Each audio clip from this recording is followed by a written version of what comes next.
This paid demonstration for the mighty Sleepy Circuits Hypno contains flashing imagery.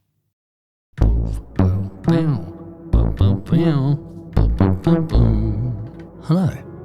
So the problem is, you want trippy and original live visuals for your show or stream, but you don't want to spend £3,000 on an analog video modular, you don't want a computer on stage, you can't necessarily hire someone to do it, and you don't know where to begin with hardware or software.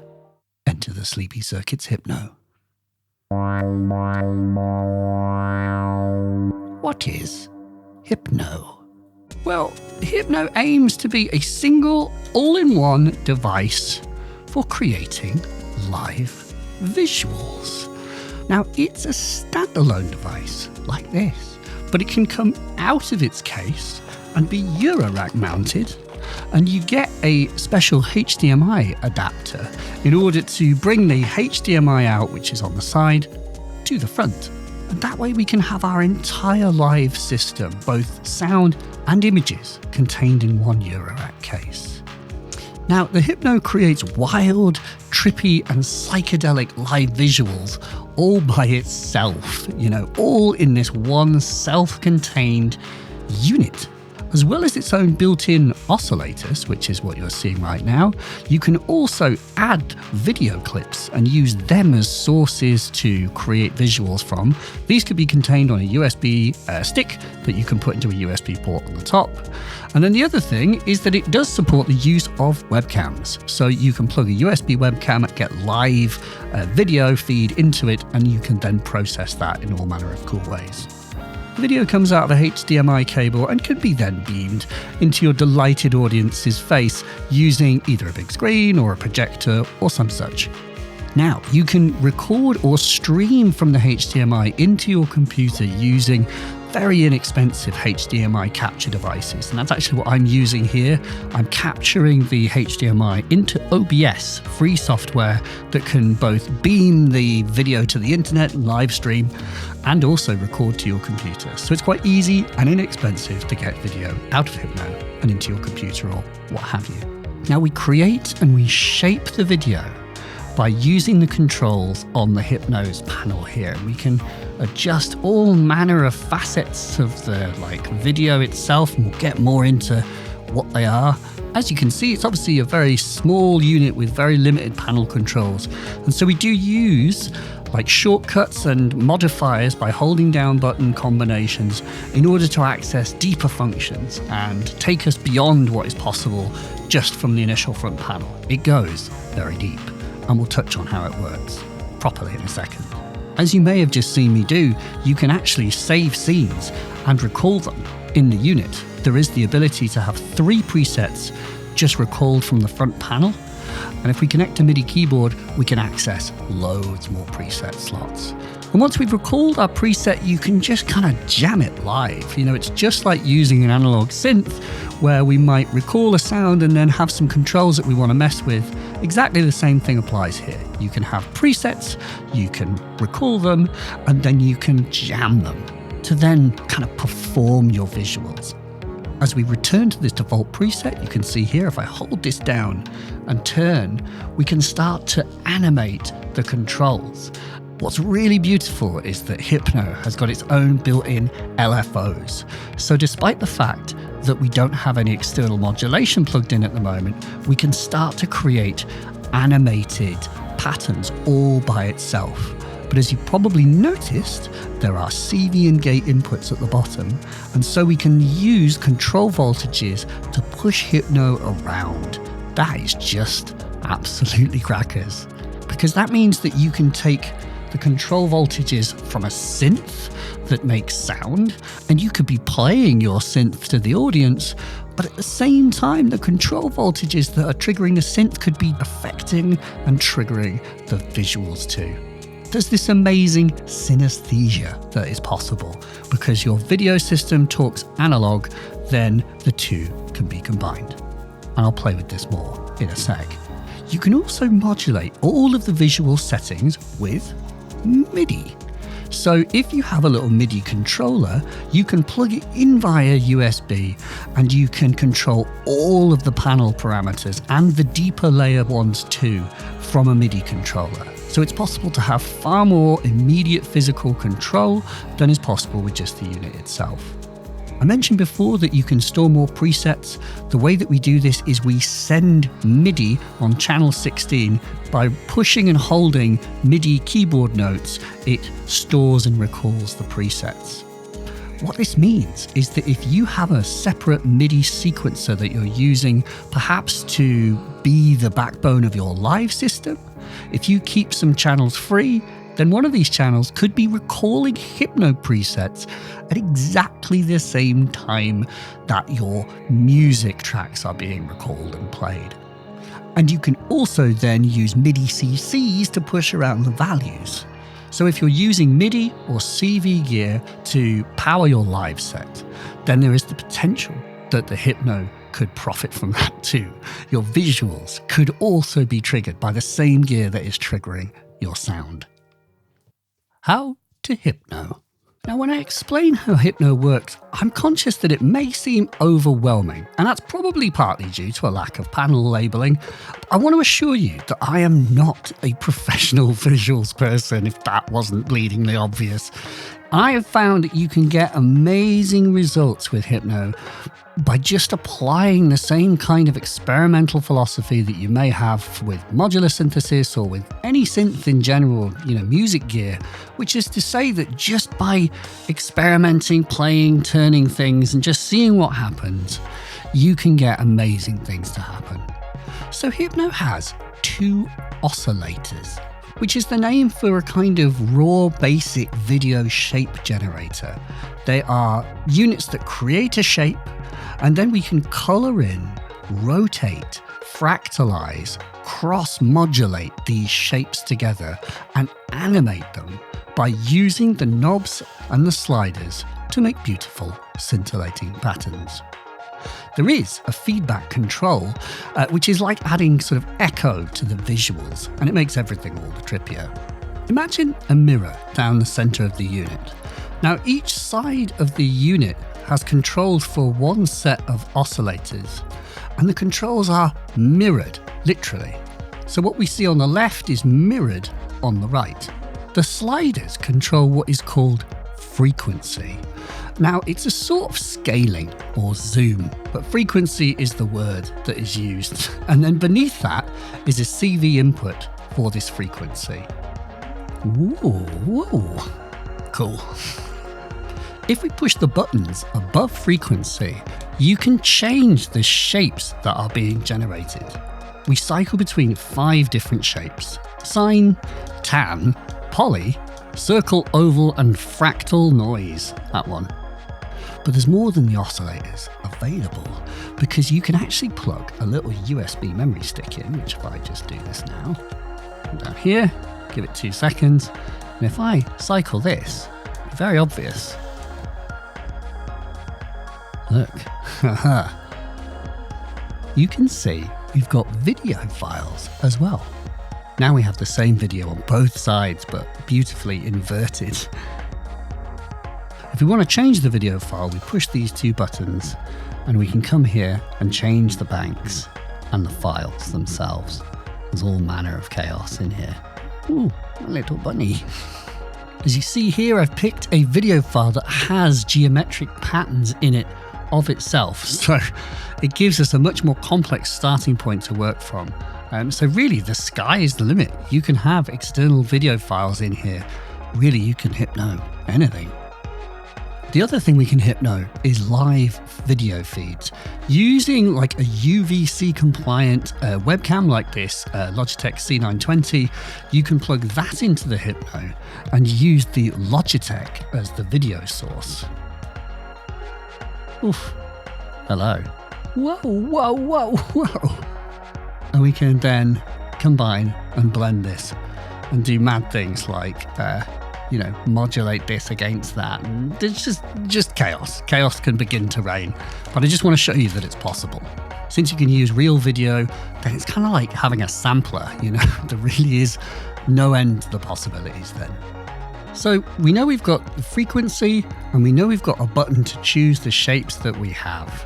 Now the dial above this is the rotation. We can use this to rotate whatever we have on that side. And because the controls are mirrored, it's the same on the opposite for the other oscillator. Notice that on the unit there is a kind of symbolic arrow, which kind of implies rotation.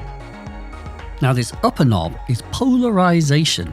We can use this to basically bend the shape into other shapes. And in this case, it turns lines into a very pleasing circle. With these kind of squares, then they kind of trip out and become all sort of, you know, fractally and kind of Bridget Riley-esque. It's pretty nice. So polarization is the top knob and rotation is the one beneath it. And to take this mirroring analogy further, of course, down the center are controls that affect both sides at once. This bottom knob is color offset. So if I turn this, you can see that we offset the color of both of the sides at the same time. In a minute, I'll show you that you can individually change the colors of the sides too. But this one knob controls both at once and is a kind of macro control. The one above it is gain, and that really is like volume. If I turn it to the 12 o'clock position, then everything should go dark. And then if I go the other way, it inverts. So we can use this as a kind of inversion control. The switch above gain controls the feedback mode, and there are 5 different modes with increasing trippiness. Good grief, look at that, whoa. Very trippy. This is where gain really has an effect because it's just exactly the same thing as feedback and having a delay unit. The gain is like the kind of strength of the effect. And so we can really start to smush together the two oscillators in different ways by using different feedback modes and adjusting the gain. You see, they kind of burn into one another. This is a really cool one. This is the sort of like Jackson 5 style one where there's kind of like echoes that peel off into the distance, like gritty, weird little echoes. Whoa, whoa, whoa. So to quickly recap this, frequency is the kind of size. We can choose the modes of the oscillator, which ones we're looking at. We can rotate the oscillators. We can polarize the oscillators. We can adjust their color, and we can adjust the gain like this, and the feedback mode. Whoa, very trippy. The next thing is going a layer deeper and bringing it to life. Animation. Now, Hypno contains LFOs, and these will animate parameters and make for hypnotic glory. If I hold down one of the oscillator shape buttons, as long as I'm holding the button down, we change the function of the knobs, and we can access animation and mirroring controls for that side's oscillator. One other thing we can do though is adjust the color of just one side. So in this way, I can look, I've made one of the sides is kind of purple, and so I can look for a complementary color to purple, and then come over to the other side, because it's mirrored, adjust that purple to a different color perhaps. Now we've got this kind of blue and red sort of combo. Come back over. Let's go with an extremely trippy red and sort of cyan. And now by coming out and adjusting this master knob, it maintains that relationship between the two colors, and this just still becomes a master offset. You're choosing a color relationship and using the master knob to offset it. So that was color. Now let's animate. So I hold down the button for the side that I want to animate. So this knob above it is the rotation mod. So if I turn it, you can see that that side starts to rotate. And because it's mirrored, let's hold down this side and let's do the same with this one. There's a kind of catch-up enabled. I'll rotate it in the opposite direction. And now the two layers are rotating against each other in a way that is really quite cool. The slider beneath it becomes the shape scroll. See here, the shape starts to move across the screen, and then combined with rotation, it just adds this other dimension. Oh wow, look at that. It's really beautiful. And the key thing with it, I find, is just sort of having just enough stuff happening without going completely crazy. There's always this kind of sort of digital vibe to it, a kind of like VHS-y sort of quality to it because it is very digital.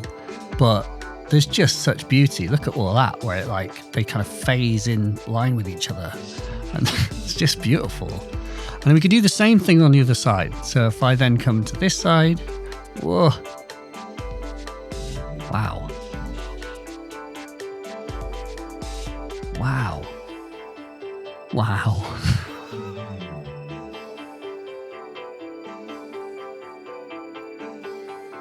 If I want to save a preset, there's a shortcut. Just hold 2 of the buttons down, and then the third one becomes the option to select that preset or save it. If I hold it down, it will save it. It's saved. So I can then return to this. Here with this different shape, I can really show you easily that this knob becomes the scroll mod. So if I turn this, you can see we scroll the shape from one side to the other. Now with this shape, I can show you that you can then scroll in a different direction. Fun. The knob in the sort of upper opposite corner is the fractal amount. We can use this to kind of kaleidoscope the shapes. It adds sort of axes that are then kind of the shape's kaleidoscope, and it allows you to just then suddenly start making these really trippy geometry type things, which are fractalized kind of kaleidoscopic versions of the shapes. It's a really crackers effect. And there is also a fractal mod or repeat control, which is the one beneath it. So look at this. We can then start spinning that kind of fractalization and things just go rapidly crazy. If I then adjust the size, you can see how they just interact with each other in such sort of interesting ways. It becomes really nice to zoom in quite a lot. Then you get really lovely, like kind of blocky, chunky patterns and shapes that just emerge. I mean, just look at that. It's beautiful. It's so cool. It's really, truly hypnotic. Here I'm adjusting the rotation and just seeing what an effect that has. It's very experimental. I don't know what's going to happen, but you don't really need to. Once you have a kind of very basic understanding of the controls, then it's all about experimentation and just seeing what kind of beauty you can cook up. Being like, that's super cool, we're going to save that as a preset, and then it can become part of your set. Another very cool feature that is on this kind of first page when you push one of the buttons opposite each other here is cross modulation from one oscillator to the other and vice versa. We do it by turning the opposite side green. This means that I've patched this oscillator into that one, and there is an amount control for how much that modulation is being applied. And the opposite is true. If I come on this side, enable this, it cross-modulates in this direction too. You can see they kind of distort each other where the shapes overlap. There's a kind of modulation and distortion. And once again, we use the slider to control how much that's happening. It becomes more kind of ripply and water-like if you have it at higher settings. And so we are basically cross-modulating the shapes with each other. It's, pretty crackers. So then if I experiment, get some different shapes, oh, look at this. We're getting into kind of Doctor Who sort of vibes. I forgot to mention, by the way, earlier, that when you are on this first page, this control is saturation. So we can desaturate the colors as well, which would be very helpful if we wanted a kind of true Doctor Who 50s, 60s style, because of course it was black and white. So you can actually make the shapes black and white, which is really nice. So then you can't really tell which side is which. They all just blend into each other in a more kind of complex way. The whole thing just becomes, a different form of trippy. Very trippy. Boom. Wow.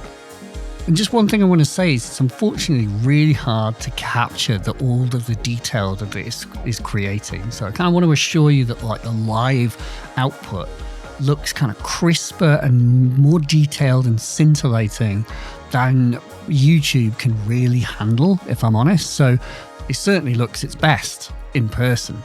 It's a bit like live music, really. And you see, then I can increase the saturation on one of the colors.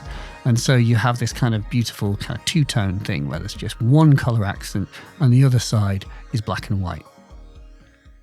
By the way, another thing is we can mute certain oscillators if we hold the button and push the top button. That mutes it from the output. What's cool about this is the option of then using an oscillator invisibly to modulate one of the other oscillators. We can't see its output, but it's modulating the oscillator that we can see, and it's creating this kind of like fire-like vibe. You know, that's the cross modulation here, which is causing that. And I can increase it or remove it or invert it. So it's a really kind of sweet little thing. You can, oh my goodness, look at, yeah, it's nice. Look at that.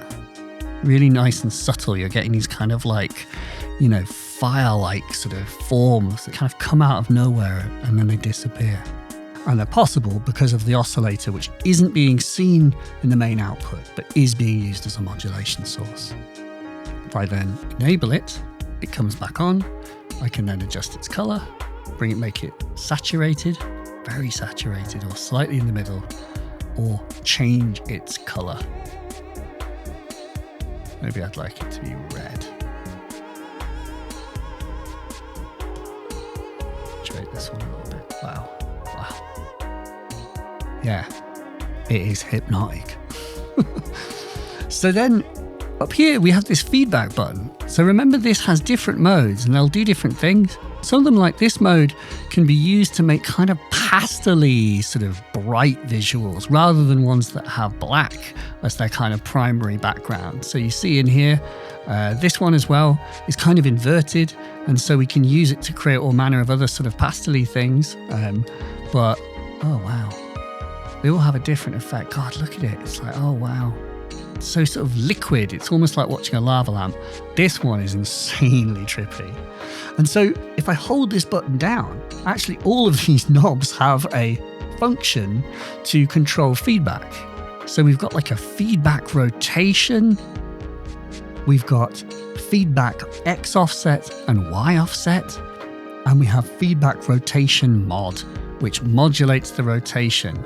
And goodness grief, we start to get just like yet more kind of beautiful sort of like stained glass liquid sort of vibes from, you know, our setup. And so here with like a little bit of futzing around on that feedback page, adjusting the various effects. Check this out.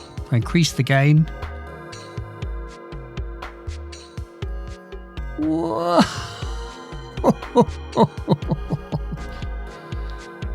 These are some of the other possibilities with different feedback settings. Just like, great grief. Wow.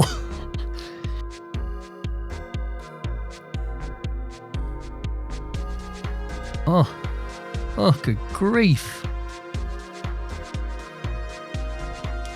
And I've got this shape off. Let's make it interact. Dial back that interaction.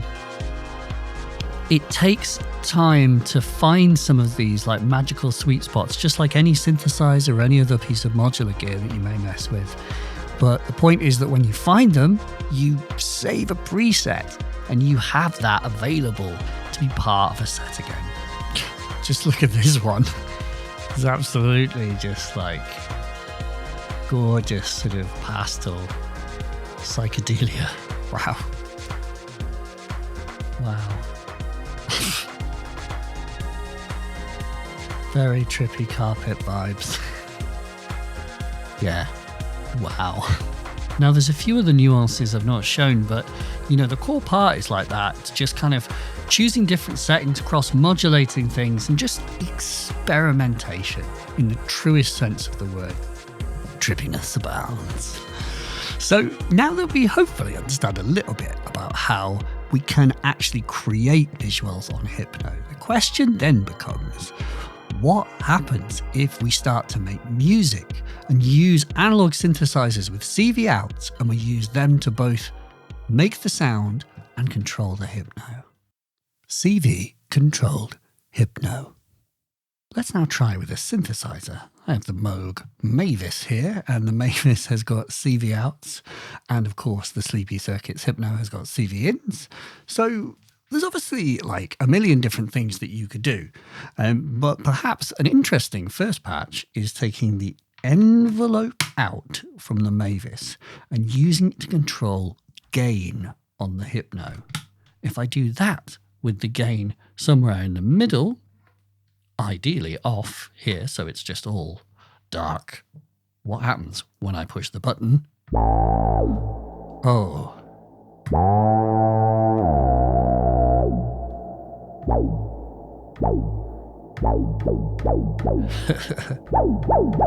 Pretty cool. We're on a really interesting feedback mode, and it's creating this wonderful kind of tunnel of light in fetching, sort of orangey. Ooh, there you get some kind of trails.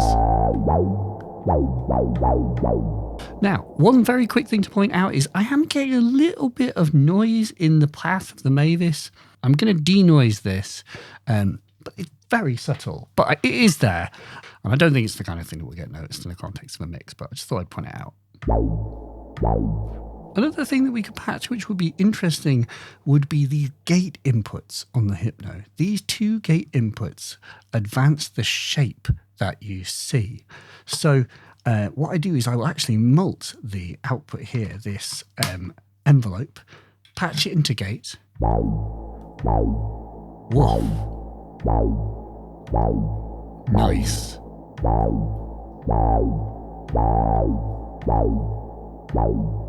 Every time I hit, it is changing the shape.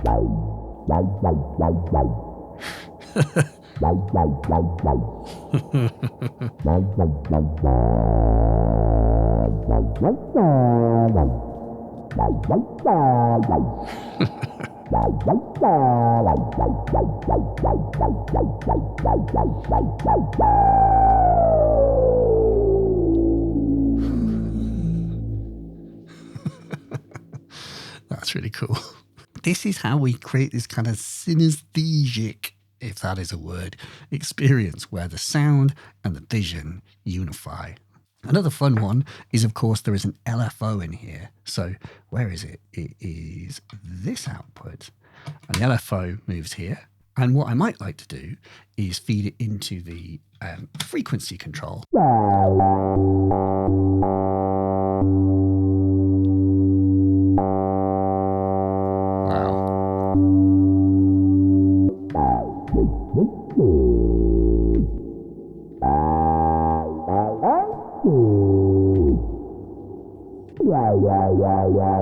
So it's very extreme. There are no attenuators on the Hypno, but there are attenuators on the Mavis. So what I might do is make use of them and therefore attenuate the signal and make it a bit less sort of extreme. It becomes really important just the dialing in of these things. I can just use the attenuator here to get a little bit of LFO. You can really see that the LFO is moving around the shape.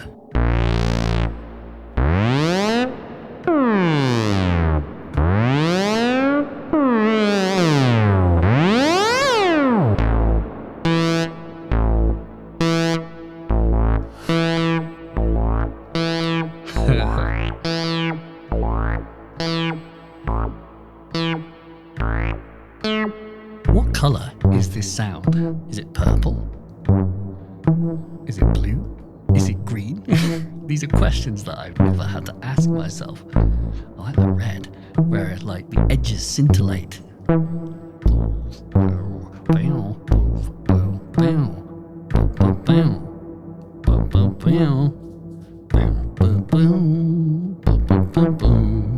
Mad. So you're seeing this kind of synesthesic thing happening. There's another important output, which is keyboard CV. That is the scaling of the keyboard, and that's just a really valuable one. If I perhaps get the other oscillator to oscillate.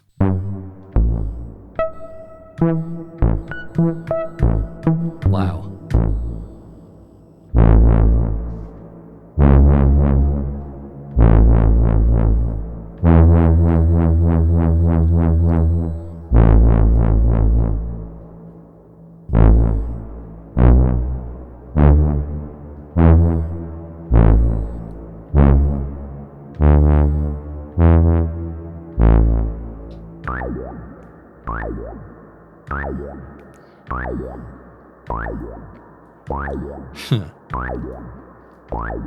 Nice.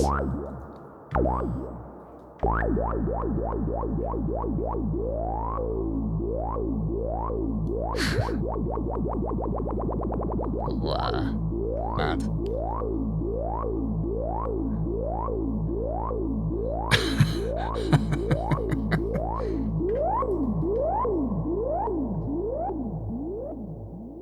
Pretty cool.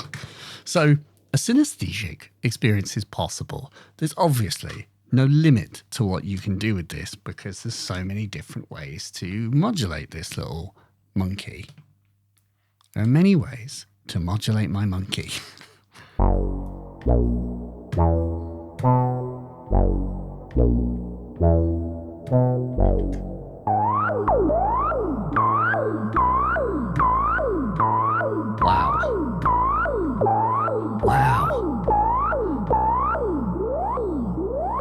Wow.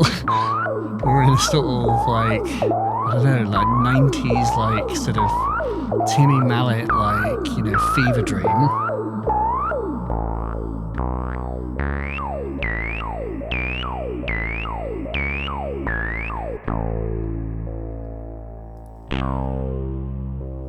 Wow.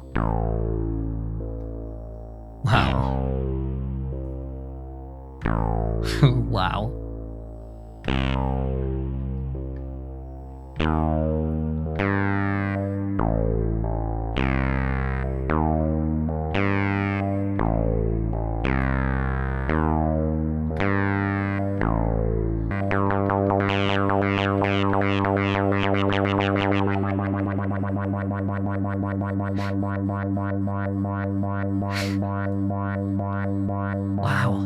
Wow, look at that. Wow. Wow, so graphic.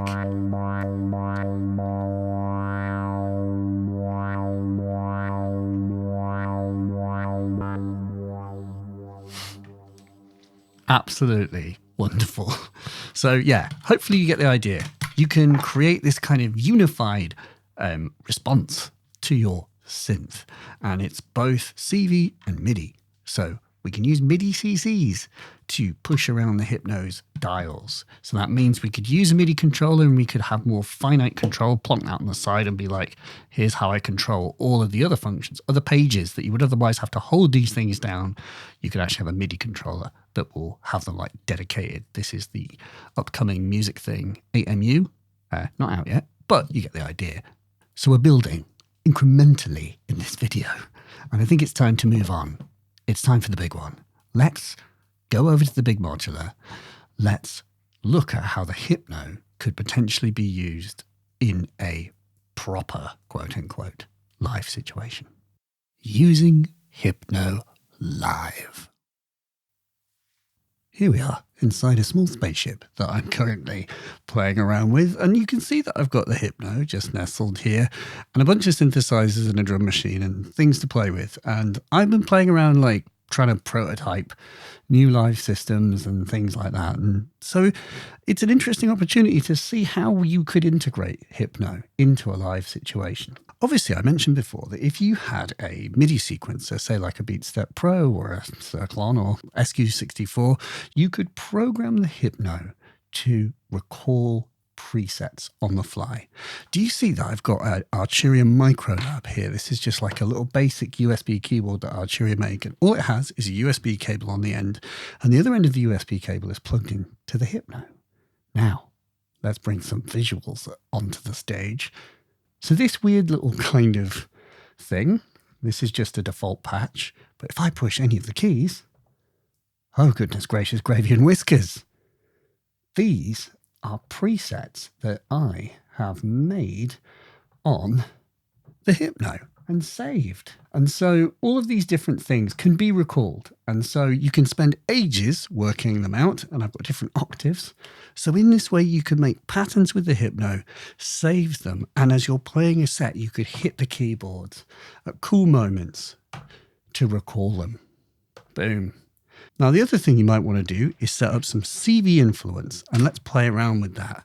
So what I'm going to do is I've got a little sequence on here. That's the Metropolis and Rings.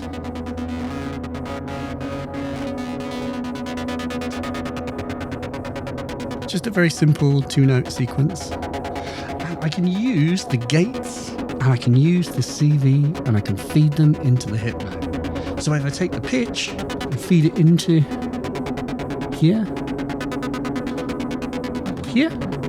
see which one looks cooler. It's changing the color based on the pitch information. And if I take the gate, let's feed it into the gate input here. Every time that it gates on the Metropolis, it's going to change the shape on the Hypno. And it has a kind of sort of scintillating effect with these fast patterns.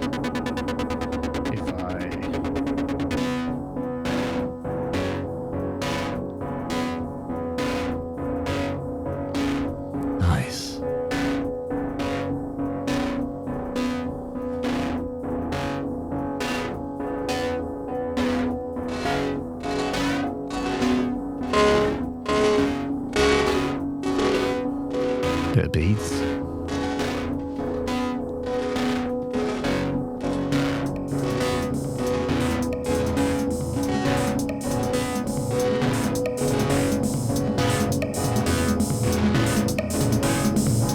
Adjust the gain. Make it darker. Change the color.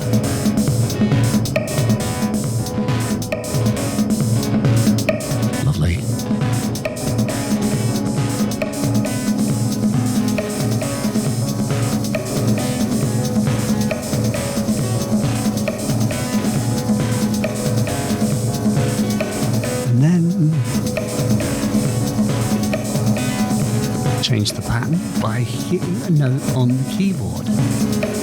Adjust the size here. Whoa.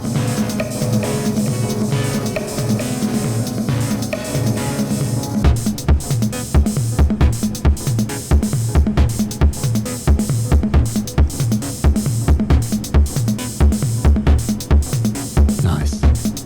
Different pattern, let's get one now.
Our little weird pattern that we made.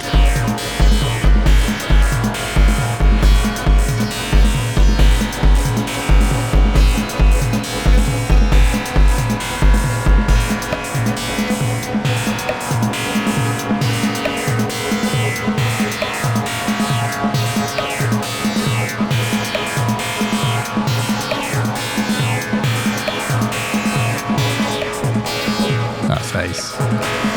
So the envelope is controlling the sort of gain, the size.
And stop. So yeah, whoa, that's a trippy one. Yeah. I hope that gives you a little taste of one application of the Hypno. As I mentioned, you could use this thing fully MIDI controlled, which I think would be like the most advanced version, using some kind of MIDI sequencer to kind of automatically fire off the patterns and presets that you've saved into the Hypno will really kind of unify it so that when you change patterns as part of your set, then the Hypno will change as well without you having to kind of play it manually as I was doing there. You can obviously spend time and have much, much more well-considered visuals. And there is just like an insane sort of depth that the Hypno is capable of. I have not even begun to plumbing the depths of the visuals this thing is capable of generating. There's also the ability to add external video. There's also the ability to add a webcam so that you could use live things interacting with the pre-recorded things. There is, of course, this other thing of using it asynchronously. What I was doing before, I did like a jam, and then I did a second jam on the Hypno and printed it into OBS on my computer. And by doing that, you're just using what is good about this. And that just gets around the fact that there's only so much you can do as one person. And so it means that you can just use this as a good way of jamming out visuals. I am not an expert on the Hypno, just to be clear. I think that there's, if you could dedicate more time to this and really get to know it and all of the patterns and really experiment, there's just an insane level of visuals that are possible. I think they really are. Like, there's just a lot that this thing can do, and it's really cool. So I thank you for watching this presentation, and I want to thank Sleepy Circuits for commissioning this video, because I'm really jazzed to have gotten to play with this and talk about it, because it's genuinely something that is fulfilling a need for me. I want this in my life. So yeah, I will put a link to the Hypno below. It is available. You can purchase it. Please subscribe. Please consider hopping on the Good Shit Patreon if you don't already. And above all, stay sleepy. We'll see you next time.